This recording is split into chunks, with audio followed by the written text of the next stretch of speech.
Satu kata buat lu, berak anjing, tau gak?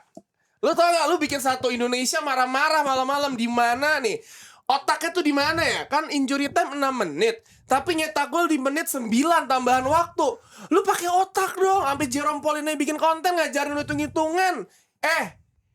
6 menit ya beres di 6 menit, maksimal 7 kan sampai 9. Iya mungkin gak? di Bahrain dan Oman itu 90 kontol tambah emang 6 anjing, 99. Jadi kita mewajarkan juga nih kalau orang-orang di jalanan itu senggol bacok. Parah. Hari ini karena kita semua kurang tidur. Lu bayangin, Anjing emang lu ya. 1:30 paling cepat kita tidur. Mana ada aturannya, lawannya tim Timur Tengah, wasitnya tetangga. Aneh, itu terjadi Ini 2 kayak kali. nih, kayak gue nih komplek Gria Kencana 2 di Ciledug ya kan, ngelawan Bintaro sektor 2. Nah, wasitnya dari komplek Pondok Lestari seberangan. Ya pasti nguntungin Gria Kencana, goblok. Walaupun gak semua orang tahu lokasi Ciledug, tapi maksudnya itu Ya, tetangga itulah, ya. tetangga, seberang-seberangan. Pokoknya. Jadi wajarkan saja kalau misalnya kita lagi senggol bacok hari ini di jalan, kalau misalnya lo ada nyalip orang di jalan, bakal diteriakin, bakal dikelaksonin. Maaf aja dah, bener nih. Lu semua yang nonton semalam punya hak buat marah-marah. Ntar dulu deh, positifin ntar dulu. Boleh. Maksudnya kita salah passing, iya bener. Tapi ntar dulu. Berak. Sabar. Lo kesel keluarin aja daripada jadi penyakit. 3 poin di depan mata Keluarin. hilang cuma gara-gara lu nunggu sampai Bahrain nyetak gol. Berak anjing. Coba Bahrain belum golin, sampai sekarang masih main ini. Dah, selamat datang di Box to Box Football Show. Elah. Itu tadi kita marah-marah, acting aja. Kita serahkan kepada ahlinya. Saya juga marah-marah semalam. Ini serius. Istri saya sudah tidur di kamar sebelah. Saya nonton di kamar kerja kan. Jadi sebelahan tuh kamar tidur sama kamar kerja. Nggak gini, lu juga marah-marahnya kan juga karena sinyal susah ya masuk. Iya. Itu awalnya begitu ya memang. Iya, lu kan pengen masuk nonton pengen kan. masuk nonton, sudah bayar saya sudah bayar gitu. Ternyata susah sekali masuknya Susah gitu. Nah, joinnya. terus kemudian banyak yang kayak lu juga gua rasakan pasti. bener. Terus kemudian 90+9 itu gol. Saya teriak, "Lah, anjing!" Akhirnya Istri saya kaget. apa nih yang anjing? Tumben Jam dia. 1 lewat kan. Jam 1 lewat itu udah mau 1:30 saya teriak di kamar kerja, "Lah, anjing!" Kan dipikirnya kayak apaan ya, ada kerjaan apaan sih? Kok Iya. tiba-tiba teriak gitu. Saya situasi di studio, teman-teman kru kan kasihan. Dia kan udah maksudnya itu kan lu kelar orang tidur kesel ya. Ya kan kita masih ada after match, masih ada OTW pulang gitu kan, maksudnya ini bahaya kecelakaan kalau emosi gitu. Bang. Anda gimana di ini ya Di sama rumah, kayak di rumah. keluarga? Ya, Kesel juga. Rumah ya berarti nih. Rumah. Oh, di rumah. Kesel banget. Makanya saya nanya Kesel banget, kan. kesel banget. Kesel ya. Gua Tapi nggak sempat review warga, besok kalau di rumah review warga. Nggak ada ya. Capek lah. Oh, kesel ya. Marah-marah, emosi. Mood gak asik. Mood nggak berantakan, asik. mood berantakan. Masa MU begitu, timnas begitu. Iyalah, ya udah Ya. capek marah-marah mulu, men marah-marah di sini. Oke, Gitu kan. Aun Rahman gimana kemarin kondisi?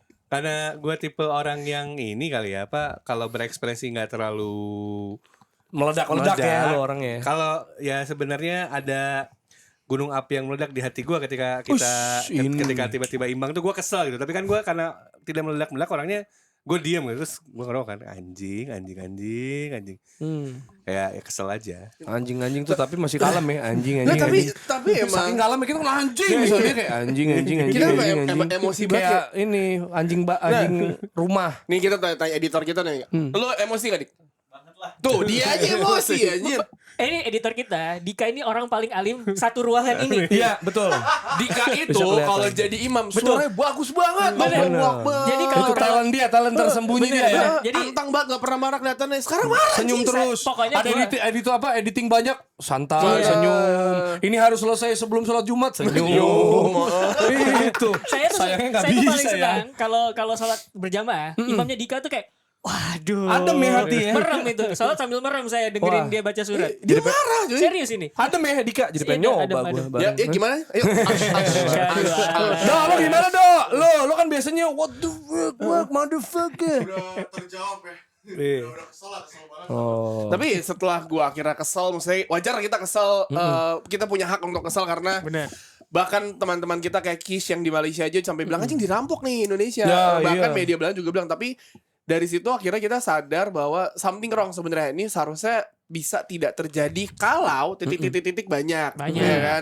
Benar. Terus juga gue berpikir, oke 3 poin ini udah selesai, nggak mungkin diulang. Emang ada Hasil dibatalkan. dibatalkan Tidak ada. diulang nggak ada kan? Tidak ada. Palingan apa? Palingan konsekuensinya wasitnya kena ban. Udah Iya. dan selalu seperti itu kan. Kena Jadi skorsing, berbeda dengan kalau kita mengajukan banding ke PT UN teman-teman, gak bisa dianulir gitu. Ini kan misalnya kita PSSI banding, oke, ya, gitu. Pak Arya sama Pak Erik mungkin abis ini banding, Ya, atau itu marah-marah. bisa, tapi paling dampaknya adalah wasitnya misal tidak boleh lagi bertugas. Betul. Atau next gamenya ya, gitu Iya, kan. dan itu kan udah sangat merugikan. Tapi dengan 3 poin, oke kita 3 pertandingan 3 poin unbeaten. Ya. Masih ada 6 pertandingan sisa dong. Dimana target kita adalah urutan 3 atau 4 untuk playoff. Benar. Padahal kalau misalnya kita kemarin menang, asa untuk langsung lolos tuh ada bang. Ini tuh Jepang tuh satu-satunya yang perfect. Yang lainnya tuh 4-3-3 kecuali China 0 ya. Jepang Tiongkok. tuh 9 kan. 9 9 iya benar 9. 9 dengan selisih gol mencolok. Benar. Ya. Gitu. Jadi emang kayak Jepang and the rest sebenarnya di grup ini kan. Ya, Kita itu cuma berharap dengan kerjasama Jepang Indonesia alias Kijang ya, kita bisa diberikan sedikit lah kebaikan dari mereka. Kalau enggak, kita enggak mengirimkan turis ke Jepang. Bener juga. Sama kemarin di Bung grup Rin nggak bolak-balik Bung Jepang. Rin nggak bakal. Kalian tahu Jepang? Kita salah satu owner Box to Box tuh Bung Rin itu salah satu investor terbesar Jepang. Iya betul sih. Setiap tahun bisa 4-5 kali ke Jepang. Devisa negara dari Bung Rin. Kok ini tiba-tiba olahraga di Jepang gitu. Nah, Iya, tiba-tiba iya, udah pull up di taman bareng anak-anak sekolah. Kemarin gue ini kan ya, sebelum gue balik gue denger kru-kru pada ngomong gitu ya, jadi overheard aja gitu. Mereka bilang, wah lawan Cina nih harusnya menang nih. Kita udah bekerja sama banyak nih. dan dia tambahin lagi, ini terjadi 15 Oktober. Itu bukan cuman kerjasama, diutangin juga kita. Iya. Enggak, maksud gue ini terjadi 15 Oktober sebelum 20 Oktober maksudnya. Kan kebijakan nanti kita nggak tahu gitu. Jadi kalau sekarang masih gitu, dia bilang gitu. Tepi jurang bang ya. Iya. Ntar Lu kan ini obrolan-obrolan doang. Gue denger. Tapi dengan maksudnya ya kita marah boleh, tapi harus lihat hasil positif. Kita masih unbeaten. Bener. Kita juga mungkin ya, gue bukan ahlinya. Misalnya gue akhirnya baru baca si Dex menjelaskan kemana di law of the game-nya 6 menit itu Minimal. at least 6 menit. It's a minimum 6 minutes. Tapi Berarti. Rossi kemarin juga menjelaskan di grup tuh kita ngobrol, dia bilang ya apa intensi lu nambah 3 menit lagi. Bener. Karena kan di injury time itu gak ada kejadian aneh-aneh Iya. dong. Gak ada kejadian apa, lu gak ada Indonesia guling-gulingan. Kecuali nggak- cek VAR ya. Kan Iya. masih MU pernah tuh yang Bruno penalti 10 menit. Itu kan karena ada kontroversi. Akhirnya langsung penalti lagi kan. Iya. Yang lawan Brighton. Tapi maksud gue di pas injury time itu Martin Paes gak ngulur-ngulur waktu. Nggak guling-guling tuh. Pemain kita gak ada yang guling-guling, gak ada yang makan nasi uduk, gak ada yang pesen lontong sayur, gak ada yang mau milokin tuh botak wasitnya, ya kan? Ini gue mau ngasih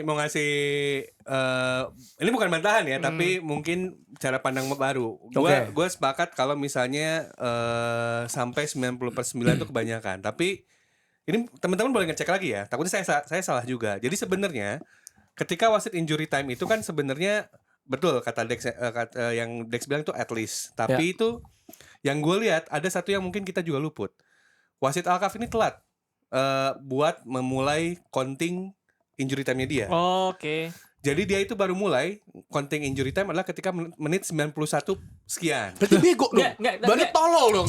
Cuman itu bisa dibantah juga karena kan gini, kalau berkaca pada peraturan tersebut, ini harus dibaca ya, bahwa yang memberikan added time, injury time itu wasit loh. Kenapa yang memberikan wasit? Karena wasit yang menghitung berapa waktu yang hilang dari cedera, misalkan pergantian pemain, pengecekan VAR gitu kan. Itu wasit yang menghitung. Jadi ketika kita mendapatkan 6 menit oleh ofisial, itu hasil perhitungan dari wasit.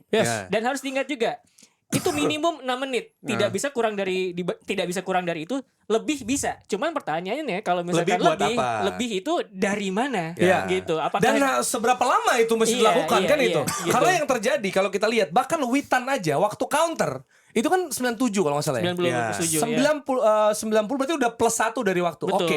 Biasanya logiknya ya lagi-lagi sebenarnya secara aturan nggak ada yang dilanggar karena minimal 6 menit gitu. Tapi pertanyaannya kan ketika biasa kita kan penonton bola nih. Ini Pak wasit juga nonton bola biasanya. Kalau udah betul 96 plus berarti ketika bola di tengah atau dibuang itu terjadi. Nathan Cohn biasanya udah out tuh, udah Nathan kelar. Cohn pas udah megang itu tuh harusnya udah. Oke. Jadi itu harusnya habis di possession Indonesia. 1 ya possession Indonesia belum habis. Oke. Kerebut Bahrain 2 betul. masih belum habis juga.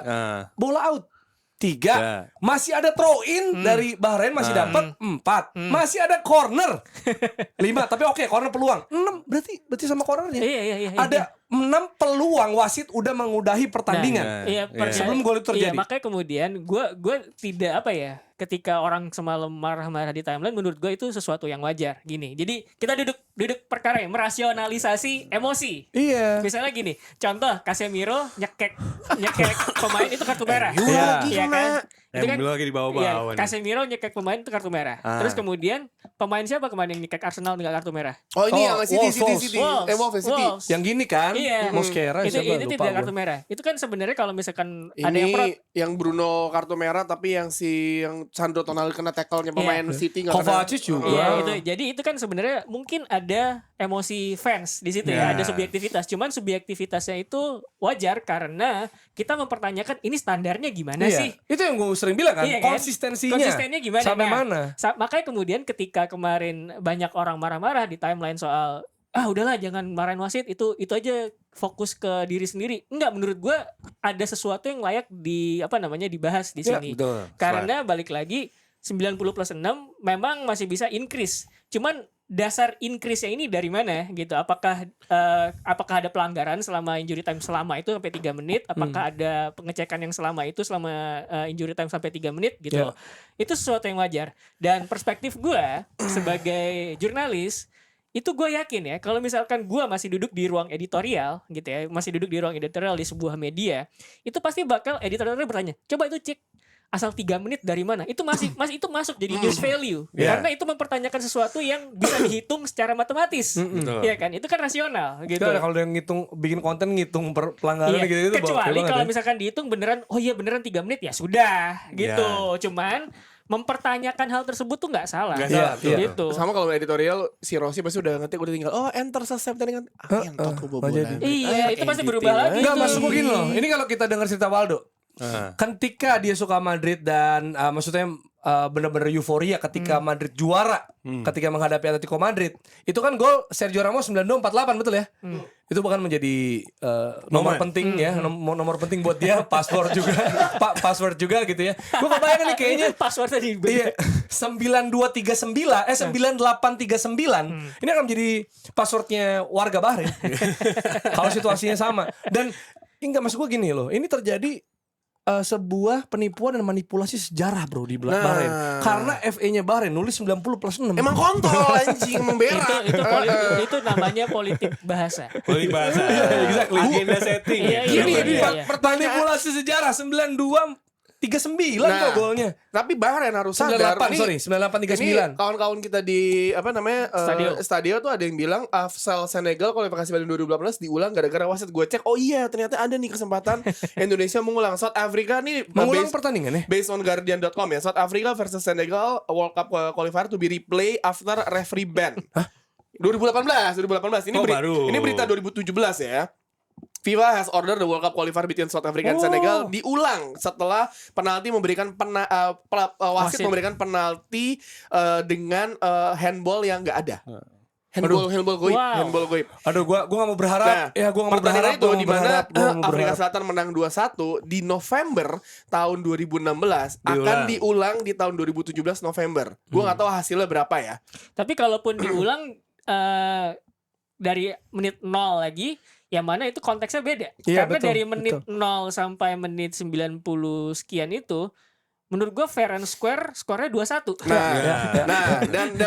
Dan ketika diulang, ini ternyata gue lagi baca dari Chicago Tribune ya. Ini dibilang Senegal beat South Africa in replay match qualifier for World Cup. Jadi hasilnya South Africa itu menang, tapi pas diulang Senegal yang menang. Ini one of a kind. Maksudnya ini jarang-jarang kejadian. Kalau gitu pasti bisa jadi 2-1-nya buat karena ini akan jadi domino effect kalau misalnya kejadian. Bener. Yang pernah kita bahas di Premier League ketika misalkan MU apa tuh diulang, semuanya minta ulang pasti gitu. Dan menurut gue kalau mengulang dari 0 sampai menit 90 sekalian itu juga menihilkan usaha dan kerja secara teknikal pemain, taktikal juga. Saran gue ulangnya dari menit paling adil 90 begitu. Sampai 6. Iya, tambah 6 menit ya kan. Menurut gue paling adil begitu. Indonesia tapi skor 2-1 ya. 2-1. Tapi ya itu menurut gue Tapi yang Kalau terjadi kalau maksudnya itu kejadian gue akan lucu sih enggak, ngeliatnya. maksud gua Serius. lu bayangin kayak Martin Pass gue dari Amerika ke sini main 6 menit nih. Dia cuma buat Dia menit. long Iya, flight iya, ke iya. lu bayangin ya dari Amerika ke Bahrain ke China loh. Terus balik lagi ke Bahrain. Nih, tapi Pasti ya nggak mungkin. tapi Agak kemungkinan sulit itu, sulit, kemungkinan itu ada dan itu mungkin terjadi, tapi gue bukan Gua mau Jangan berharap berharap, sih. jangan Gua berharap. tapi gue tidak memilih itu Jangan sebagai berharap. opsi utama karena kita 3 poin kita mesti ingat 3 poin unbeaten, masih ada 6 pertandingan lagi yang bisa kita curi poin. Katakan lagi nih kita calculated loss melawan Jepang 2 kali lah home and away. Iya. Tapi asal diingat pertandingan melawan Jepang tahun depan itu pertandingan terakhir. Ya. Dia udah pasti lolos. Di mana dia udah pasti lolos. Nah, itu kita membutuhkan diplomasi dari pemerintah untuk langsung ke sana ya. Kita membutuhkan Bung Rin juga ya. Nah, terakhir untuk ke sana. dia ngomong gini lawan gini. Masukin sampai Indomie Iya. gitu. Nggak berlaku. Itu wasit juga aneh. Tapi ya ini misalnya ada pertandingan kita mesti unbeaten, masih oke. Nggak, sebenarnya bikin kesel gini loh yo. Karena oke, Jepang satu tempat udahlah kita udah pasti satu lah gitu. Ada orang bilang kita bisa peringkat 2, nggak bisa lah, susah gitu. Bisa tapi susah. Sulit. Karena masih ada Australia sama Arab Saudi. Mereka reguler di World Cup ya. Anggaplah begitu. Anggap itu terjadi. Let's believe coy. Iya makanya nggak maksud gue gini. Let's believe, Anggap coy. misalnya itu tiga yang lolos gitu. Iya, Kan ada iya. satu slot. Iya, Itu iya. kan yang kita ngomongin kan. Kenapa betul, kita kesel betul, banget? Karena sebenarnya Bahrain adalah lawan kita. Karena China anggap peringkat 6 ya dengan kalah gitu. Jadi sebenarnya rival ketatnya itu akan Bahrain. Dan ini terjadi China. lawan Bahrain gitu loh China, maksudnya. iya. Jadi kayak kalau ini terjadi misalnya lawan Jepang, kita anggaplah misalnya kita kalah sesi 2, sesi 3. Itu udah calculated loss gitu ya. Terus terjadi ya maksudnya nggak akan kayak gini. Kita kesel banget karena ini Bahrain. Nih Bahrain buat kawan-kawan yang akan menonton Indonesia lawan Bahrain di GBK. Tahun depan masih. Gak apa-apa kita teror mereka dari Enggak. nyampe ke bandara tuh ya. Itu kalau- Besek kita coblos tuh. Kita Kayak tahu gitu. tentu forget tapi kayak ini nggak forget Tapi sih. Enggak, ini gak forget. Kalau ini apa namanya? Kalau kata Game of Thrones ini The North Remembers. Nah, We will remember coy. makanya kita mau bilang sama siapa? Bahrain, winter is coming, bro. Winter is coming. Dia naik pesawatnya Gak apa? ada winter di sana. Iya sih. Bahrain Iya Di sini juga. juga ya. nggak ada. Di sini juga nggak Iya ada. sih. Berarti nggak berlaku tuh. Bahrain kesini nyampe sini busnya kita sabotase anjing kita. Tapi Bahrain nggak balas lagi, Ros. Chaos is a ladder. Ya, aduh. Kita Kita chaos nih pasang sekarang. hashtag balas di Jakarta coy. Nah, itu Nah, harus itu, ya. itu yang fair karena menurut gue yang fair juga adalah kan kemarin banyak yang ngebahas bahwa daripada kita ngebahas wasit kenapa nggak ngebahas itu Witan gagal counter. Kalau sih Terus Paul kemudian Marceng. Marceng gimana? Masa itu kan kalau misalkan counternya Witan itu dikonversi jadi gol itu kan udah kill the game Iya. dia bilang gitu. Atau nunggu atau delay. Itu ada mungkin opsi gitu. loh. Cuman menurut gua itu dua hal berbeda yang tidak bisa satu mematikan yang lainnya. Jadi nggak bisa kayak Ya. gua milih yang ini aja ngapain ngurus yang ini, enggak, dua-duanya valid. Mengkritik bahwa pemain-pemain kita decision makingnya itu di saat-saat Dipertanyakan. penting itu Kurang. bagus itu kurang, Ya. itu benar. Tapi bukan berarti mematikan soal tadi itu injury time itu karena buat gua mempertanyakan officiating standarnya di mana itu Valid juga itu. rasional itu Iya. Wajar, dimanapun, wajar. Karena kan ada dimanapun ujaran rasional. all feelings are valid. Jadi kalau kita kesel ya kesel. Bisa. Dan Iya. dan satu yang menurut gua Dan Felix tuh bisa dirasionalisasi Iya, kok. dan Iya, satu betul. yang menurut gua kayak berak kayak wasitnya adalah ketika Wahji nyetak gol. Wah, VAR-nya udah kayak MU. Lama banget diceknya anjing. Giliran gol kedua dicek VAR juga kagak. Si berak Nah itu jadi pertanyaan juga. Gimana Un? Menurut lo maksudnya ini soal Bahrain kan pada bilang soal VAR, terus bilang offside gitu segala macam. Gimana kalau lu lihat? Gue merasa juga pemilihan wasit Alkaf ini juga dari Nah. negaranya ya. Dari negaranya ini itu, juga. itu. Dia ngomong pakai bahasa lokal anjir. Pas lagi mau pertandingan selesai, berak ini emang. ini apa ini simplicity-nya ya. Maksudnya secara simpelnya gini. Bahrain dan wasitnya kan bisa bahasa Arab, sementara pemain Indonesia kan ya nggak semua lah gitu. Pesantren-pesantrennya Witan kan nggak sampai bisa talking dialogue Iya, iya, daily iya, gitu iya. ya. Nah, maksud gua gini. Ini juga sebenarnya terjadi ketika kita lawan Gini di Olimpiade. Wasitnya kan dari Prancis ya. Dan Gini bisa bahasa Prancis, sebenarnya kita nggak. Padahal tuh sebenarnya FIFA tuh banyak banget sering kampanye terutama di level wasit internasional kalau mereka tuh pengen ada namanya istilahnya adalah continental neutrality. Jadi mereka tuh pengen kalau misalnya let's say yang tanding Asia lawan Eropa, wasitnya harus dari Amerika Latin. Nah, Ini makanya gue mempertanyakan AFC dan juga FIFA ketika milih Nah, wasitnya. ini gue mau bertanya juga. Ini kan konfederasinya jelas Asia, Ya. gitu. Berarti apakah itu kemudian mengecil jadi jangan dari region yang sama? Betul. gitu? Harusnya gitu. Idealnya gitu. So it's not Asia Barat, it's not Asia Tenggara. Ya, jadi kan Asia tuh di AFC itu ada subkonfederasi istilahnya Ya. namanya. Ada Ya, ya, ya. AFF di mana kita di situ, ASEAN, betul. ASEAN, terus ada East Asia, di AFF itu Asia Timur ya, Jepang, Korea, Cina. Nah itu wasit Guam, Jepang dan aja. lain-lain. Kazuki Ito. Langsung dong, bang. Terus ada South Asia itu India, Bangladesh dan lain-lain. Itu juga bisa. Terus Central Asia tuh kan Uzbekistan, Turkmenistan dan lain-lain. Terus ya West Asia. Opsi bang. Australia juga ada. Australia di Oh, AFF. di kita ya, benar. Nah, pertanyaannya kan kemudian ini wasitnya dari Oman. Oman tuh AFF gitu. Kita satu gak boleh wasitnya dari East Asia karena ada Jepang di grup kita. Ini secara ini ya pemilihan wasit ya. Karena ada Jepang di grup kita, gak boleh Ada China juga. Ya, ada China juga. Gak boleh dari ASEAN ya karena kita dari ASEAN, karena ada Australia juga. Jadi kan yang paling mungkin harusnya ya idealnya wasit kemarin itu Central Asia. dari Central Asia ya Turkmenistan, Uzbekistan dan lain-lain atau dari South Asia, India dan lain-lain kan sebenarnya itu gitu. Cuman kan memang ternyata banyak yang ngulik tuh netizen. Kalau Alkaf ini ya secara rekor Pernah beberapa kali kontroversi. Esteghlal Irak itu di Liga Champions Asia sampai menggugat dia kan. Benar. Terus kalau nggak salah Arab Saudi juga Iya. Korea Arab Saudi Pernah dirugikan lah. Makanya memang ini juga gue Wasit mempertanyakan kontroversial ya dia. ya pemilihan wasit ini juga jadi pertanyaan kenapa kemudian satu subfederasi bisa mimpin negara yang sama karena gini ada jurnalnya sebenarnya Referee Bias in International Football. Ini jurnalnya siapa nih? Ini jurnal orang Inggris kalau nggak salah mungkin. Jadi memang ada tendensi wasit itu di international football tuh punya bias internasionalnya dia gitu. Kayak Oke. misalnya dia wasit dari negara ex Uni Soviet. Oke. Ada tendensi ke Eropa Barat tuh beda dia. Oh. Ininya apa bersikapnya gitu. Begitu pula wasit dari Eropa Barat itu ini di jurnalnya kasusnya Eropa ya. Mungkin dia nggak sadar juga ya. Ya, gitu, cuman tapi tuh ada tendensi ya. itunya karena pada akhirnya wasit manusia kan. Makanya memang pemilihan wasit dari Oman ini jadinya gak fair karena ya itu paling simpel aja, gak usah bawa apa dulu. Kesamaan bahasa gitu. Kita kan nggak bisa bahasa Arab Makanya istilahnya. ya kalau misalnya mereka kemarin tuh guling-guling terus kemudian protes kan pada ngerubung ya. Iya gitu. Itu lebih gampang menyampaikan ya, protes lebih sebetulnya. gampang menyampaikan protes. Ana. Sebenarnya kan ketika misalnya ngomong sama kita kan berarti kemungkinan besar pakai bahasa Inggris Bahasa dong Inggris. gitu. Jadi kan ada proses dan juga ada waktu tuh, ada jeda waktu tuh harus ditranslate dulu. Iya. Belum tahu, gue juga belum tahu apakah Alkaf bahasa Inggrisnya bagus atau enggak gitu. Makanya memang secara pemilihan itu juga dipertanyakan di luar keputusan kontroversialnya dia ya.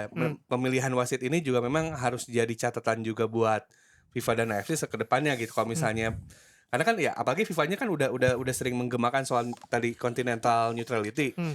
Ketika diturunkan kan berarti juga zonanya berubah Harusnya. juga. Tapi Iya, iya. Un, ketika ini kita katakanlah melawan Bahrain ini mungkin kalah lawan tim-tim lain karena memang lebih superior. Tapi kita lawan Indonesia yang sebenarnya kemarin Justin juga bilang di podcast Pak Panji, dia bilang kita sejajar sama Bahrain Ya. sebenarnya, bahkan kita bisa mengungguli seharusnya. Benar. Tapi ketika kita melawan tim yang sejajar tapi bahwa ada satu orang dari negara mereka adalah presiden AFC di mana itu dari Bahrain Dan Ya. Vice President ya FIFA kan? kalau nggak salah. Salman bin Ibrahim Al Khalifa. Ya, itu kan kayaknya Lu gimana caranya mau ketika udahlah dimainin aja nih. Gimana sih?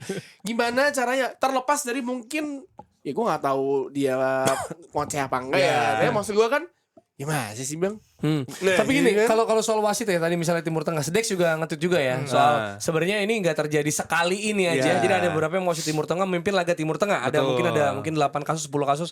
Tapi Bahrain punya 2 kali paling tidak di third round ini. Ya. Satunya adalah lawan Australia. Ketika Ada mereka kartu merah menang. ya? Ketika ya kita sih nggak pengen mencurigai itu sebenarnya, tapi kan Ada kartu ketika merah itu ya? ada kartu merah terjadi, late minute goal ya walaupun on goal gitu. Jadi terus kayak sekarang kontroversi sama Indonesia kayak ya nggak pengen suzon, ya. Nggak pengen. Terus juga kameramen abis final whistle itu wasit terus habis itu shake gitu kan dia kalau dia akhir-akhir. Gue mungkin semalam pas nonton berpikir ini kalau Liga Indonesia udah dia ngantem kali ya. Oh iya. Udah Di silaturahmi, silaturahmi yang pasti. kayak Pon Aceh. Udah pasti salah olahraga itu. Tapi Tadi gue pas tapi catatan ya, itu salah. itu salah. Jangan, Kita tidak jangan, membenarkan. Itu salah benar, tapi maksud gue pasti Itu jangan. pasti kayak kita yang nontonnya emosi loh. Memang. Iya benar. Pengen gue pilok itu Tapi, palanya. Iya, kita juga harapkan tidak ada serangan ke kedutaan Bahrain ya. Betul.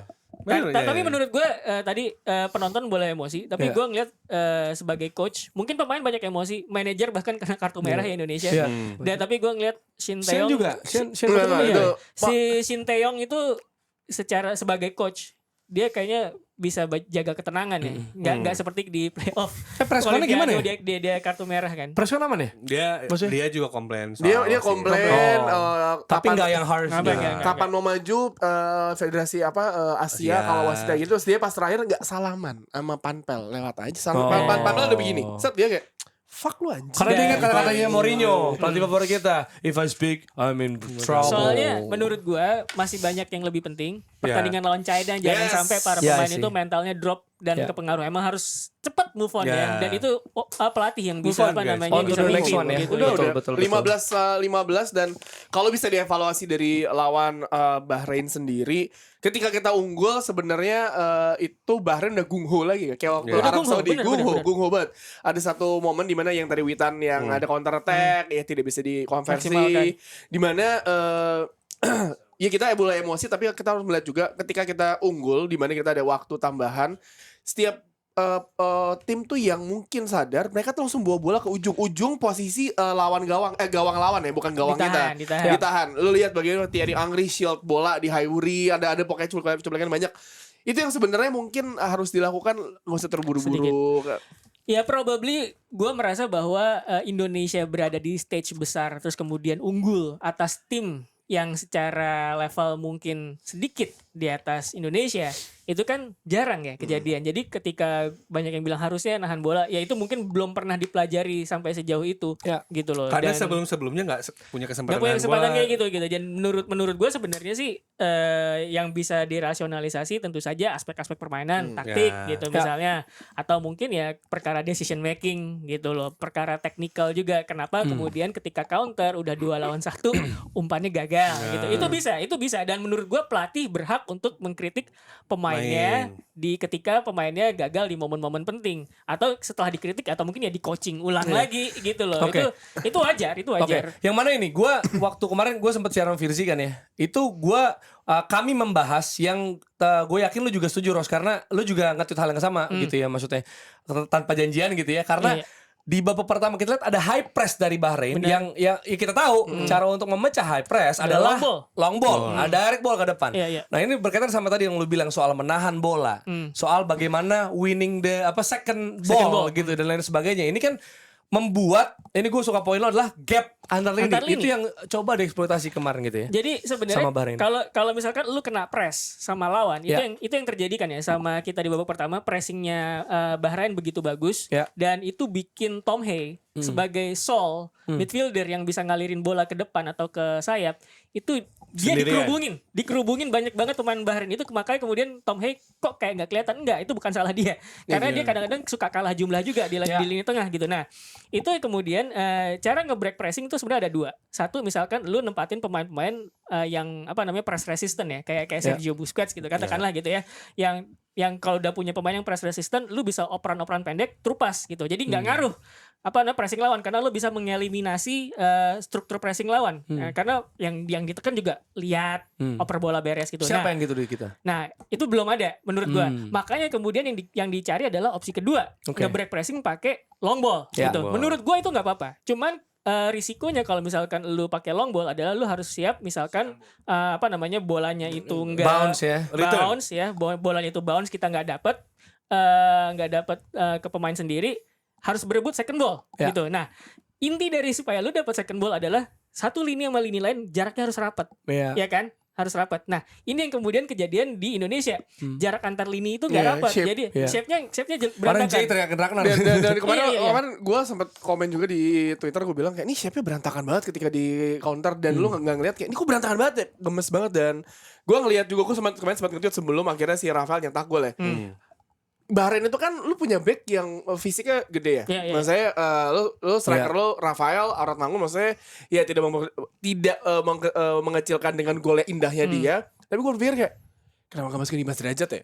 Untuk fight di kotak penalti, dan lu ketika lu unggul 2-1, lu ninggalin Dimas Derajat di depan untuk bertahan deep, lu counter dari depan. Tapi ada satu penghubung which is itu menurut gua Wahaji ya di belakang Dimas Derajat.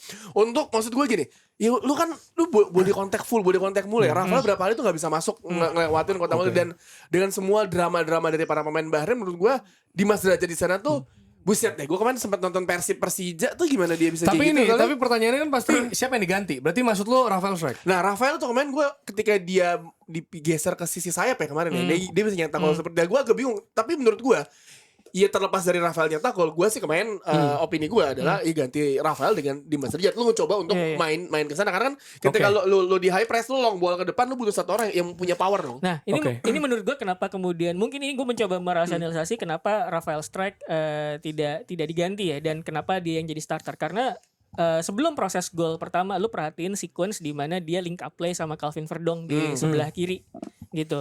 Jadi menurut gua link up play sebagai striker ya, Rafael Strike ini lumayan bagus pertama sama Calvin Verdong itu. Ya. Yang kedua pertukaran posisi switch sama Ragnar Mangun. Itu nyetel gitu. Jadi mungkin itu yang menurut gua Sintayong memutuskan untuk play dia sebagai starter dan kemudian tidak mengganti dia. Dia diganti sih akhirnya ya. Nggak sama si Marcel. Ya ketika ada 2-1 tapi kan gitu. Ya, jadi kita juga tahu football is a game of adjustments gitu kan. Betul sekali. Bahwa sepanjang game gitu ya, ini saling merespon. Kedua pelatih battle juga. Ini kedua pelatih pernah battle juga pas jadi pemain. Betul. Kalau nggak salah di Liga Champions Asia kalau nggak salah. Asia Champions League. Sengnam Ilwa ya waktu itu kalau nggak salah sama si Talajis itu gue lupa di mana.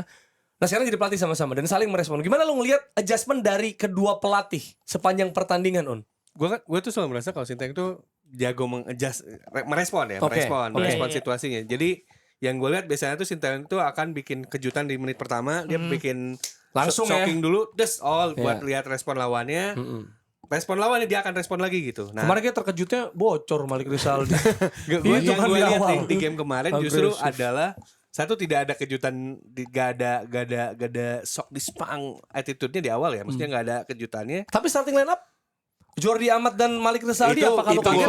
Before. Maksudnya di secara permainan. Secara permainan. Secara permainan tuh biasanya Sintayong bikin sesuatu kayak habis kick off langsung shotgun ke depan gitu. Tapi kemarin tuh gue lihat gak ada yang gimana banget. Justru dia kayaknya merespon Bahrain mainnya gimana gitu. Tapi kemudian kan dia mencoba bikin sesuatu dengan masang Malik Rizaldi, tapi Malik Rizaldi sepertinya ya agak shaky di international level ya, maksudnya walaupun dan dia bocor juga dia jago di Liga 1 gitu. Iya, gue ngeliat Malik Rizaldi debut kan. Iya, debut pertandingan kemarin itu di Persebaya bagus juga. Iya, di deserve banget. Awal babak kedua itu gue melihat dia bisa nge-backup pertahanan, dia ikut mundur. Sama yang paling penting menurut gue, karena ketika itu Indonesia adalah taktiknya untuk nyerang lewat transition, dia tidak nge-break flow transition tersebut. Karena gue ngeliat ada beberapa momen di mana ketika dia dapat bola dari belakang itu dia nahan bolanya nggak lama, jadi langsung dilangkahin bolanya dan dia langsung ngadep depan.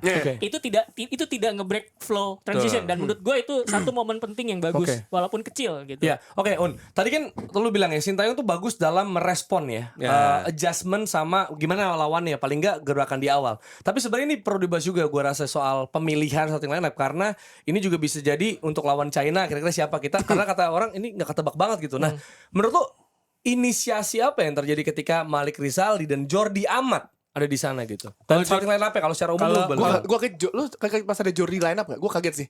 Kaget. Gue kaget. Tapi kan tadi ya itu basicnya adalah ketika Sintayong tahu Bahrain akan main high press. Cara terbaik adalah long ball. Di antara defender Indonesia yang punya long ball bagus tuh Jordi sebenarnya. Betul. Cuman kan dan fisikal juga kali ya. Iya, untuk dan physical battle. Cuman juga gue juga harus jujur mengakui setelah beliau main di Malaysia kan ada level yang turun permainannya ya. Beda lah dengan Jordi yang pertama kita lihat di tahun 2021 gitu. Beda banget lah, harus diakui beda. Jadi Malaysia menang mulu lagi kan. Iya, ada tantangan. gitu. Soalnya gue expect Rizky Ridho tuh. Sebenarnya gini, kalau misalkan lu main 4 back, itu lu bisa mainin Jordi sama sama Jaya Etzes gitu. Cuman ketika kemarin 3 back, Jordi main itu mengorbankan Jay Itzes jadi main center back, center back sebelah sayap gitu, dan itu bikin dia agak shaky. Gue ngeliat Jay Itzes kalau misalkan bukan main di sentral tapi main di center back pinggir, itu dia agak shaky. Makanya kemudian di babak kedua yang dimasukkan adalah Rizky Ridho supaya Jay Itzes bisa geser ke sentral gitu. Karena gue ngeliat juga Rizky Ridho sebagai center back yang di pinggir, defending wide area-nya lumayan bagus gitu. Lebih nyaman lah. Ini karena udah mulai masuk ke personal ya. Performa individu. Rafael Strijk, kita juga perlu bahas karena gimana ini finally the goal is coming. Ini first international goal dia udah pernah nyetak gol di U20, U23 dan lain-lain. Dan sebenarnya gini, gua ini justru harus golnya dia. Menurut gua adalah menurut gua golnya Rafael Strijk harus jadi lecutan buat pelatih-pelatih SSB. Kenapa?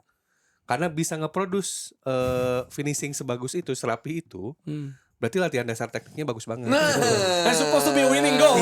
Masih belum bisa terima gue. Dan ternyata terlepas dari orang-orang bilang bahwa dia Elklomer, ternyata teknik syutingnya dia tuh oke. bagus gitu. Dia Indonesian Kai Havertz. Indonesian Kai Havertz. Bagus kan? Maksudnya ini ngomongin teknik syuting ya. Itu kan bukan gol pertama dia yang syuting dari jauh gitu, agak jauh ya. Karena ketika di U23 gitu. ya Piala Asia ya kalau nggak salah ya itu dia pernah mencetak gol kayak gitu juga. Tapi itu ngomongin teknik, tapi kalau misalkan bicara gol menurut gue itu ada bagaimana pemosisian pemain juga penting ya. Karena golnya Rafael Strijk itu di depannya Rafael itu ada 2 pemain. Bahrain berusaha ngadang dia, cuman nggak berani nutup karena di kirinya Rafael itu ada pemain dan di sentral itu ada Tom Hey mau masuk ke dalam box. Nah itu penempatan 2 posisi yang nggak megang bola ini menurut gue penting karena yang marking Rafael jadi bingung. Kalau misalkan gua maju ntar dia bisa ngoper kiri atau ke tengah. Gitu. Makanya kemudian Rafael dapat ruang yang cukup bagus untuk syuting. Jadi itu adalah kombinasi syuting, keputusan yang bagus, teknik keputusan yang bagus, sama kemudian penempatan posisi pemain yang nggak bawa bola. Wasitnya mati kutu bang. Itu dia. Makan lo bang. Makanya menurut gua ketika yang harus dilihat dari gol Rafael, dan gua rasa sebenarnya teman-teman boleh lihat juga pemain-pemain keturunan Indonesia yang sebelumnya gitu ya, baik Diego, Stefano Lillipali, Serginho Van Dijk itu tuh Van Broekering nggak? Van Broekering. Masuk Van Broekering. Termasuk Van Broekering. Tony Cusel. Enggak. Tony Cusel. Ini ngomongin teknik dasar. Teknik dasar mereka tuh wah gitu, beda lah. Itu justru Maitimo. Ya gitu. Gua justru melihat kita harus justru ketika golnya itu kelihatan. Gue pernah berapa kali lihat Ezra Walian latihan, finishingnya bagus banget. Emang dasar. Latihan basic gitu. Makanya menurut gue justru ketika golnya sudah kemarin itu juga harus jadi lecutan. Kan misalnya ketika itu tuh bukan cuma nendang doang mas. Tapi placing, enggak positioning lu. Positioning ya maksudnya. Gestur gerak badan lu nendangnya gimana. Mata lu ngarah ke gawangnya gimana itu kan basic kan. Dan decision making dan timing juga. Making dan timing kan berarti berdasarkan latihan, which is ya harus dibentuk dari muda gitu sih yang gitu. Tapi gini, pertanyaannya pasti kan kalau kita gini, makanya kita nggak bisa cuma lihat dari live score, kita cuma bisa gini, statistik penting, tapi nggak cuma itu adalah patokan sebenarnya gitu ya. Kita nggak bisa membuang statistik, tapi itu salah satu yang perlu dipertimbangkan juga dari kita ngejudge sesuatu gitu ya di pertandingan. Tapi kita jangan lupakan juga soal eye test gitu ya. Ada hal yang nggak ke cover sama statistik. Nah maksud gue gini, apakah dengan ini karena Rafa baru gol ini ya gitu ya. Apakah memang dengan cara bermain dia dan sistemnya STY emang ya harusnya kita tidak expect dia menjadi goal scorer kita gitu loh maksudnya di situasinya, karena gitu kan banyak orang striker ya lu harus golin, tapi kan kenyataannya ada striker yang buka ruang gitu loh. Ada beberapa striker yang jadi deep lying forward ya kalau roll ya. Menurut gue si Rafael Strijk itu ketika dimainkan ekspektasi pertamanya at least itu buat link up play di sayap sama di tengah gitu. Makanya karena itu yang gue lihat kemarin. Seluruh gol Indonesia dua-duanya itu diawali oleh wing play. Dan Rafael terlibat di awal penciptanya. Walaupun asalnya bola dari kanan ya, yang gol pertama Ragnar Mangun itu kan crossing dari kanan ya. Cuman awal serangan itu sebelum crossing dari kanan itu kan dari kiri. Gimana Calvin Verdong ngelihat posisi Rafael Strijk ada di inside langsung terobosan. Itu ngedrive kan Rafael sebelum akhirnya jadi peluang dibuang, jadi umpan lagi dari kanan gitu kan. Itu menurut gue kenapa kemudian dia dipilih jadi striker, mungkin karena buat link up play segala macam. Tapi kalau misalkan karena STY taktiknya itu bisa adjust, bisa adaptasi. Ketika dia memang pengen gedor untuk lebih bisa dapatkan gol ya dari lawan, itu mungkin opsi strikernya yang lain. Itu kenapa kemudian menurut gue strikernya timnas nih arketipenya beda-beda sebenarnya gitu. Sesuai. Gitu. Jadi lu bisa apa namanya di lini depan tuh bisa apa namanya opsinya beragam gitu. Cara mainnya. Pemain lain yang perlu kita komentari juga adalah Miss Hilgers yang habis lawan King MU, Bos. Legend, bro. Gimana ya lo lihat Miss Hilgers kemarin sempat ada ini juga klaim VAR karena dikira handsball berani-beraninya. Ternyata itu kan Kobe Mainoy dibanting sama dia. Iya, dia nggak maksud loh ke situ. Akhirnya malah dihitung asis. Terus banyak yang bilang miss of the match. Tapi emang ngomongin Hilger, satu tambahan pemain ini tuh beneran kerasa banget di lini pertahanan. Walaupun gue masih masih opsi ya berarti ya. Iya, menyoroti shape kita tuh agak berantakan ketika abis nyerang, transisi agak berantakan.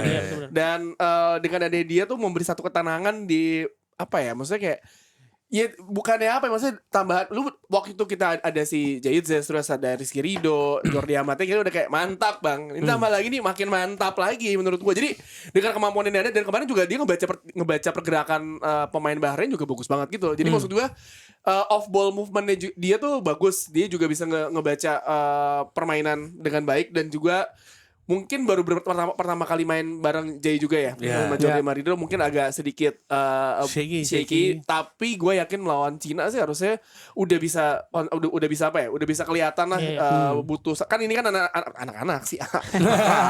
Ya udah tua sih lo. Iya betul. Di bawah kita semua sih Jer. Dede sih itu ya. Pemain ini kan baru ketemu lagi dan ada tambahan baru. Kalau misalkan pemainnya ini sama seperti kayak ketika pertandingan sebelumnya nggak ada tambahan pemain baru ya mungkin lo ya akan melihat sesuatu pemain lini belakang yang agak sedikit lebih padu lah. Tapi kan ini kan ada pemain baru, skema baru lawan Bahrain yang juga menguji dengan high pressing gitu. Dan baru ketemu kan. Baru persiapan 3 hari sedangkan Bahrain 10 hari. Betul, ya takut dia. Waktu 10 hari tetap imbang dengan cara curang. Gue tuh senangnya adalah dengan adanya terutama kombinasi di center back babak kedua ya. Rizky Ridho, Jaitzes, Hilgers gitu.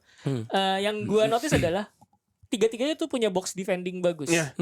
Itu makanya kemudian tiap ada umpan crossing atau ada kemelut di depan gawang mereka selalu bisa nyapu bola keluar. Makanya kemudian sejumlah peluang Bahrain sebenarnya sepakan dari luar kotak penalti atau free kick. Ya kan? Jadi menurut gue Hilgers itu salah satu kalau misalkan lu pengen punya box defending yang bagus itu bisa jadi starter. Apalagi dia main di kiri. Dia main di kiri itu yang mengcover adalah Calvin Verdong. Calvin Verdong itu punya daya jelajah yang bagus, staminanya oke. Dia bisa naik turun dari depan sampai belakang gitu. Jadi untuk mengcover wide area, Hilgers sudah nggak perlu khawatir, udah tinggal fokus buat box defending aja gitu. Iya, nah satu lagi adalah Eliano Reinders. Yang mana dia udah bilang ya bahwa Tiani ketika kita mau di World Cup. Amin ya Allah, amin. Tapi yang namanya itu kan masih banter kakak adik, jadi normal aja. Gimana kalau Miss sama Eliano? Kan kemarin debut juga. Kalau Miss tuh kelihatan banget, Hilgers tuh kelihatan penampilannya, wahnya tadi Rosi udah bilang soal box defendingnya. Cuman Eliano tuh mungkin karena jadi cuman editionnya sebentar gitu ya. Kita nggak bisa sulit menilai. Nggak bisa menilai dengan utuh gitu penampilannya dia. Maksudnya ada beberapa pergerakan yang oke, tapi ya gak bisa dinilai kayak Hilgers yang bisa kita lihat nyetel nih sama Izes gitu. Kita butuh sampel size lain ya. Harus ada sampel size lain walaupun ya kan yang dibutuhkan sebenarnya kalau kita lihat di pertandingan sebelumnya adalah ya di sisi satu udah ada Struijk gitu ya untuk supporting Ragnar sebagai goal scorer, butuh sisi satunya kan. Nah, cuman kalau harus diakui dengan jujur ya Eliano di game kemarin bukan main jelek ya, tapi tidak menampilkan penampilan yang bisa divaluasi dengan ini gitu. Dan menurut gue pemain-pemain ini sebenarnya cocok untuk kebutuhan taktiknya Sinteyong gitu. Karena tadi kan kita udah ngebahas bagaimana Sinteyong adjustment-nya bagus. Tadi kita ngebahas juga ketika babak pertama untuk nge-break pressing dan mengakali kalah jumlah di lini tengah itu dengan long ball. Di awal babak kedua dia pintar, dia ngubah shape ketika build up itu jadi 3-3-4. 3-3-4 dengan dua tetap jaga kelebaran dan dua ini dua forward depan tuh bukan di central tapi di inside gitu.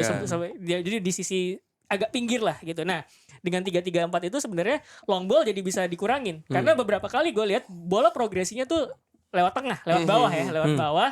Tapi ketika udah sampai tengah kemudian bisa ngelebar ke sayap dan wing play. Itu setupnya seperti itu. Jadi gue pikir taktik seperti itu membutuhkan pemain yang juga bisa mengeksekusi dengan baik gitu sebenarnya. Oke. Kalau tadi kita bahas soal pemain Indonesia ya. Kita ngebahas lawannya juga nih karena ini evaluasi penting untuk menghadapi Cina gitu. Kalau tadi Rossi bilang soal gol Indonesia berawal dari wing play dua-duanya. Golnya Bahrain, well 1 di mata gue masih sampai sekarang. Itu berawal dari set piece. Set piece. Gol pertama, gol pertama keren banget ya sampai Zidane material gitu waktu di final Piala Dunia 2006 gitu kan mantul keluar gitu kan. Tapi yang kedua ya udah nggak usah kita bahas ya. Tapi lebih ke itu berak set piece-nya dan juga apa ya taktik haram dark arts yang suka dibilang gitu. Ini gimana cara kita bisa menghadapi lawan seperti itu? Karena gue pengen ngasih tau Arteta karena Arsenal suka kepleset lawan tim yang kayak gitu. Nih, jadi kita harus bahas nih. Arteta nonton. Menurut gue itu kenapa kemudian set piece coach itu penting. Dan menurut gue Indonesia tuh juga udah peka kok perkara set piece. Lu bisa lihat bagaimana Arhan itu digunakan untuk crossing ya dalam tanda kutip via throw in itu kan set piece juga. Atau bagaimana ketika di Piala Asia dan U23 kemarin juga itu ketika ada tendangan sudut biasanya tahu tuh pemain bola diarahkan kemana, terus pemain berkumpul di mana. Itu mereka udah, gua ngeliat timnas tuh udah set piece-nya udah dilatih nih. Nah, tinggal defending set piece-nya bagaimana? Karena kalau menurut gua kemarin Bahrain itu bukan cuma free kick, bukan cuma tendangan sudut doang yang bahaya, even throw in-nya juga bahaya sebenarnya mereka. Beberapa kali throw in kalau udah dekat kotak penalti itu langsung diarahkan ke dalam kotak penalti kayak kita pakai Arhan gitu lah gitu. Jadi untuk bisa mengakali tersebut, jawaban paling rasional ya adalah menghadapi situasi-situasi bola mati, dilatih set piece coaching juga. Oke, gitu. itu set piece. Tapi kalau tadi yang soal dark arts, soal apa? Itali ada bahasanya juga Furbizia gitu ya. Yang gitu-gitu. Furbizia itu beda ya menanganinya beda cerita lah. Maksudnya sebenarnya Bahrain guling-guling itu dark arts. Dark arts ya. Itu dark arts. Cuman gue tidak khawatir Bahrain guling-guling karena buat gue itu hal yang bodoh. Sorry itu hal yang bodoh. Kenapa? Karena ketika Bahrain banyak guling-guling itu kan situasinya mereka lagi unggul possession di kandang sendiri. Justru ngerusak flow mereka sendiri. Iya, mereka diserap flow sendiri gitu. Makanya gue senang adalah pemain timnas reaksinya tidak berlebihan ketika mereka banyak. Jawabannya itu sebenarnya Jerry. Ketika lawan guling-guling santai aja. Itu belajar yang terjadi di Liga 1 juga. Ada satu tim guling-guling, tim lawannya harus biasa aja. Mereka tuh bodoh karena ketika mereka guling-guling mereka ngedisrupt flow attack mereka sendiri kok. Indonesia enak. Mereka pelanggaran, restart. Oh ya udah kita bisa mikir ulang gitu. Ini menyebalkannya kalau terjadi ketika tim lawan unggul. Iya. Maksudnya gini, distract flow mereka sendiri. Tapi yang mereka butuhkan itu wasting time. Kasarnya gitu lah. Kan bisa aja kayak gitu kan. Misalnya ada tim yang bahkan mesti di bawah kita misalnya nih, China. Ya secara di atas kertas ya, kalau kita ngeliat laga-laga sebelumnya kita akan menang. Dan memang kayaknya target banyak orang atau prediksi atau mungkin peluang 4 poin dari 2 laga ini kan gitu. Ya, tapi kemarin kita punya menang kita jadi kesel. Padahal ibaratnya kalau seri lawan Bahrain it's not bad result sebenarnya kalau kita kemarin nggak ada di posisi unggul itu. Tapi kita menang lawan China. Nah, kita nggak pernah tahu kalau ada gol entah dari mana datangnya terus datang terus habis itu ya udah kita akan dark arts deh gitu. Nah ini kan berarti perlu solusi nih kan. Solusinya menurut gue tetap jaga ketenangan. Kecuali kemudian dark arts-nya adalah menit 90 itu beda cerita gitu. Itu kan yang protes di bench semua tuh ya. Itu bisa itu kan kayak turning back time sebenarnya. Mainin waktu beda lagi. Iya menurut gue salah satu cara untuk menghadapi dark arts adalah terfokus sama shape lu. Atau mungkin kalau misalkan dia tengil gitu kata-katain dia lu balas kata-katain lagi aja. Trash talk ya kalau di basket ya. Sayang nggak ada Jason Hubner ya. Benar. Kata-kata diinjak kepalanya karena katanya ini lagi-lagi kan kita lagi dipaksa untuk seuzon mulu nih ya, seuzon wasitnya lah, seuzon apa banyak hal gitu ya, kotor, corruption, AFC ada singkatan-singkatannya jadi corruption gitu. Ini alasan pemilihan stadion Tiongkok Qingdao Youth Football Stadium juga katanya strategi. Karena ternyata PSG Tiongkok ini pengen rotasi stadion di tempat timnas main. Jadi mereka ada rekomendasi 2 stadion tapi cuma 2 yang approve. Ada gitu. 10 yang di approve cuma 2. Nah, itu dia. Jadi ya sebenarnya itu hak tuan rumah ya. Bener. Mau main di mana pun ya. ya. Kalau nggak salah terjadi kebodohan juga. Jadi mereka jauh ya dari Australia. Iya. Mereka malah menempuh 18 jam perjalanan dari Australia ke dari Adelaide ke Qingdao gitu. Karena mereka nggak mikir away. Itu mungkin agak bodoh ya. Mungkin itu mereka berpikir pendek dulu ya untuk menghadapi Indonesia dulu. Yang penting bagaimana gitu ya. Kalau misalkan perkara mereka jadi jauh ke Australia, ya serius itu urusan mereka. Itu urusan mereka sih, tapi jadi udah. Kalau menurut gue sih, gue belum tahu ya kondisi di luar lapangan seperti Dan apa. itu seingat setahu gua itu di sana tuh emang lagi dingin. Ya. Tapi nggak masalah, pemain kita udah biasa dingin. Udah biasa. Kalau gue melihat berkaca waktu si Persib main Champions League lawan Zhejiang ya. Ya. Ini let's say Persib kan tentu pemainnya bukan di level pemain timnas kita kan. Ya. Ya bisa ngimbang. Mereka kan kebobolan karena 39-year-old Victor Egbonevo bikin blunder gitu. Jadi which is buat gue ya bukan dimaafkan ya, tapi ya mereka bisa nahan gitu. Makanya gue sih melihat sebenarnya Indonesia dengan tentunya timnas dengan level pemainnya jauh lebih di atas gitu ya.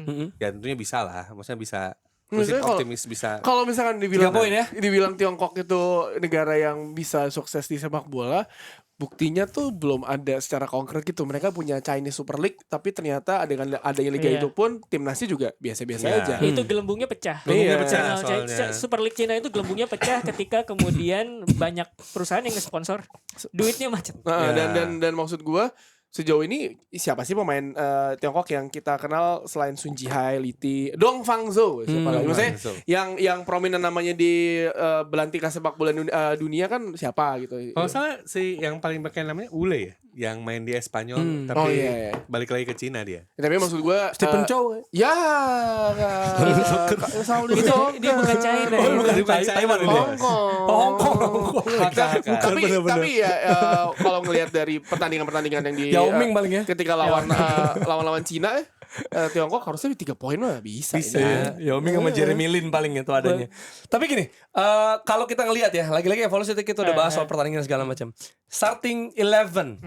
Gimana kalau memainkan starting 11 dengan sama lagi atau ada mungkin kita ada Gue nggak tahu ya, tapi sejauh ini Sintayong udah ngasih unjuk bahwa formasi awal dia untuk mengawali tiap pertandingan tuh udah hampir pasti 3 back lah. Iya. Ya pasti Iya. either Iya. 3-5-2 atau 3-4-3. Nah, soal squad selectionnya maksudnya ada yang Rizky- kayak kemarin perlu di Oh, kalau Rido feeling gua masuk. Rido main lagi Iya, iya. or Kalau soal squad selection secara keseluruhan gue suka karena ada berbagai macam pemain yang bisa digunakan untuk berbagai macam opsi taktik gitu. Nah, ini kan masih sama Ros. Maksud gue soal starting 11 nih gitu. Kalau starting 11 mungkin ada sedikit bisa jadi ada perubahan. Ya. Dimas Derajat tadi kayak dari dibilang gue pengen banget lihat Dimas Derajat. Asli gue juga main. pengen Iya banget. sih, iya ya. Lo Gua bisa pengen lihat. bikin si strike lebih ngelebar Iya, ya kan gitu. bisa juga. Karena pada Aun masih seneng juga tuh. benar. Karena pada intinya Gue juga suka banget lagi. ternyata gue kemarin dikontak sama teman gue pikir yang bakal main adalah Aurat Mangun, Eliano dan satu striker itu mungkin Dimas Derajat gitu ya, tapi ternyata kemudian strike di tengah, Malik Rizaldi di sebelah kanan,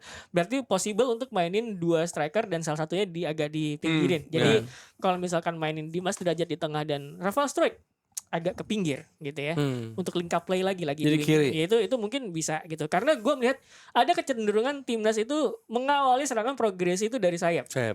Even kalau misalkan bola ke tengah itu pasti arahannya kemudian diarahkan lagi ke sayap gitu, baru kemudian balik lagi ke tengah lagi untuk bisa cutting gitu misalnya. Iya. Tapi nggak pernah terjadi ya Dimas sama Rafael Struijk kayaknya nggak pernah terjadi. Sebenarnya formasi idealnya Persib David da Silva, Dimas di kanan, Ciro di kiri itu ya gambaran juga. Bisa. Dimas tuh kadang main di sayap kanan juga. Dan soalnya. kita udah mengikuti perkembangan Dimas dari zaman dia di sebelum Persib. Misalnya dia he's a good player, he's a good Good forward, attacker good forward, dan powerful, harusnya bisa dikasih kesempatan sih. Soal back sama midfield juga nih. Back sama midfield juga sebenarnya opsi banyak ya. Maksudnya ketika Nathan di bangku cadangan sebenarnya dia bisa juga main. Betul, Kayak betul. Rizky Ridho sebenarnya pantas juga main gitu. Kemarin tuh kan tengahnya tuh Ivar sama Tom Hay. Hay, Ya, ya, buat ya. di tengah. Jadi gue pikir mungkin kalau mau perubahan dikit mungkin Tom Hay sama Nathan. Kenapa gue pilih Nathan? Kadang-kadang Nathan tuh suka berdiri di antara pocket, di antara lini, Ya. di antara 2 lini lawan untuk jadi konektor tuh. Ya. Biasanya Ya. kayak gitu. Itu yang gue suka dari Nathan ketika dia main agak lebih advance. Dan pas defense juga. Betul enggak, tapi kalau misalkan defense itu kadang-kadang dia suka bingung sama masalah posisi gue sebaiknya di mana nih. Karena itu menurut gue bukan posisi natural gue. Gue akan lebih memilih Nathan untuk lebih advance Ya. betul. Di Swansea sih belakang ya dia. Iya, iya, iya. Ada beberapa clearance penting juga. Ivar kemarin. tuh kan jauh lebih oke karena dia punya long pass yang oke lah gitu. Makanya mungkin salah satu alasan dipasang tuh itu juga. Cuman kan gue lebih sepakat sama lu sih kayak Nathan tuh lebih connect aja gitu sama Iya, jadi konektor tuh. lebih konektor. Beberapa kali udah dia kasih lihat kok. Karena kemarin ketika lawan Bahrain itu yang yang nggak ada di Iya. ketika lo terlalu di high press tapi lo nggak ada satu pemain yang jadi konektor untuk ke lini depan. Benar-benar. Iya, jadi itu ya. Kita akan lihat juga toh selama ini juga ya starting 11-nya ada alasannya dan so far berjalan lancar gitu. Ada Tapi rasionalisasinya kok. ada alasan kenapa di situ dan mungkin ya kita juga nggak banyak lihat Tiongkok main dan mungkin akan disesuaikan dengan bagaimana Tiongkok bermain dan kondisi terkini gitu ya. Ya pasti tim analisis sudah menyiapkan semuanya. Iya, yang jelas kita doakan pada sehat juga. Gak cuma fisik tapi mental karena hari ini World Mental Health Day. Semoga kita mental health juga tetap terjaga ya bisa ke emosian ini dan semoga sehat-sehat juga. Karena Bukayo Saka kan kemarin limping. Enggak, maksud gue gini, lu bayangin. Gue kayak Miras nggak nonton Odegaard sama Saka, bete sih gue yo. Udah sabar. Odegaard Saka, gue Mas ini mau ke Emirates. Mas ini mau ke Emirates. Lu bayangin. Jar. MU Mainu, Harry Maguire. Gue bilang sama Hari kayak Merino cedera, Merino sembuh. Nah, Merino ada. Udah bisa. Kamu bisa. Bukayo Saka. Ntar Bukayo Saka ada di ini di stand, ada di VIP stand. Ya pokoknya sehat ya. Semoga itu dia limping cuma biar dia ngamen 90 menit. Terus lawan Lee Carsley. Terus Inggrisnya Lee udah gitu Carsley. kalah 2-1. What a Kan day. gak penting juga. Untuk jadi fans Inggris. What a day. Iya sih. What a day. Fans Arsenal juga. Fans Arsenal timnas kemarin bete sih. Nah gue tuh pas ketika ini sedikit aja, ketika ada info Kobe Mainu, Harry Maguire gak dipanggil semuanya, oh aku happy. Ya. Kamu fokus ke tim aja. Udah gak penting pokoknya itu Pura-pura laga-laga gak Garnacho. penting. Itu laga-laga gak penting. Cuma ini jadi kapten ya Do ya. Cuma ini jadi kapten. Tapi yang ini penting ya. Ada update soal Kanjuruhan. Betul. Ini ada kabar dari BMFIB, Ya. Fakultas Ilmu Budaya Universitas Brawijaya, mengajak masyarakat mengenang 2 tahun tragedi Kanjuruhan lewat pameran. Fabrizio, ketua pelaksana pameran ini bilang bahwa kegiatan ini bertujuan untuk merawat ingatan kolektif. Nah, itu penting tuh ya, terhadap tragedi Kanjuruhan. Betul. Sebuah tragedi yang belum kunjung tuntas, baik dari segi hukum maupun ekonomi dan politik. Itu kenapa kemudian proses merawat ingatan ini tetap penting. Dan itu jadi tujuan dari pameran tersebut gitu. Nah, yang kedua, ini dari progres renovasi stadion. Sejauh ini pemasangan atap memerlukan waktu 3 pekan. 3 pekan ya. Makanya kemudian tahap finishing lainnya kayak pengecatan tribun, pemasangan kursi itu nanti gitu. Jadi sejauh ini sih masih jauh dari kata beres sebetulnya ya. Progres untuk stadionnya sendiri gitu. Ya itu dia dan kalau masih ada beban di hati ya silakan tulis di kolom komentar kira-kira perasaan seperti apa. It's a safe space for you guys untuk kalau ngomong-ngomong apa aja bebas untuk merasakan gitu. Gue kemarin ngerekam kan pas yang ekspresi gitu di studio biar live gitu kan. Terus orang-orang pada komennya, mana kata kasarnya bang? Keluarkan bang. Kata kasarnya bang. Komentar gak bisa dong gue. Tapi karena mungkin gue ngomong berak udah keseringan, jadi orang bang ayo bang ngomong berak ngomong gitu aja. Nggak, maksud gue beda yuk. Ini kan kalau ini podcast atau mungkin di sosmed gitu masih ini kalau TV kerjaan nasional nggak boleh. Gue juga kalau lagi siaran TV nggak bisa bang. Nggak bisa. Itu. Gue juga pengen ngomong. Tidak semudah itu ya Unik. Itu sudah paham ya. Gue terkadang pengen ngomong anjing cepetan beres ngentot gitu. Ini gue sering pengen gitu. Iya makanya. Tadi gue pas itu dia sempat ada out of words gitu, terus kayak ada jeda ngomong atau ada maksudnya bingung gitu karena gue pengen gitu doang. Tapi nggak boleh. It's a bloody mistake gitu. Makanya gue ngomong berak. Atau nggak terkadang gue bilang combro itu mengganti kata-kata kasar itu. Ya, itu dia ya. Jadi silakan ini safe space bisa tulis kolom komentar juga dan kalau lu punya pendapat juga soal tim nasional bisa tulis kolom komentar dan juga kita akan bertemu lagi berarti abis lawan China ya. Kita akan rekaman di malamnya dan langsung akan hadir untuk lo semua. Terima kasih udah menyaksikan dan jangan lupa sholat Jumat udah lewat ya. Karena ini akan terjadi setelah sholat Jumat kan. Have a nice weekend. Jumat barokah. Dan sampai ketemu di episode selanjutnya dari Box to Box Football Show.